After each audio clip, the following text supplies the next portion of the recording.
ഇപ്പോൾ ഈ കൊറോണയ്ക്ക് ശേഷം യൂറോപ്പ് ആവട്ടെ GCC ആവട്ടെ ഒന്നുകൂടെ മലയാളി നഴ്സുമാരെ പ്രിഫർ ചെയ്യുന്ന ഒരു സ്വഭാവമുണ്ട്.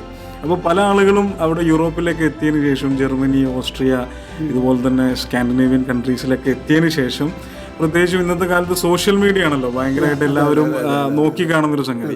അപ്പോൾ ഇവരുടെ ഡെയിലി ലൈഫും ലൈഫ് സ്റ്റൈലുകളൊക്കെ സോഷ്യൽ മീഡിയയിൽ ഭയങ്കര വിസിബിൾ ആകുന്നതുകൊണ്ട് നാട്ടിലുള്ള ആൾക്കാരാണെങ്കിലും സ്റ്റുഡൻസൊക്കെ ഈ ഒരു നഴ്സിംഗ് മേഖല ചൂസ് ചെയ്യുന്നുണ്ട് എന്നുള്ളതും നമുക്ക് കാണാൻ പറ്റുന്നു. അതായത് വികസിത രാജ്യം എന്ന് പറയുമ്പോഴാണ് എനിക്ക് ഓർമ്മ വരുന്നത്.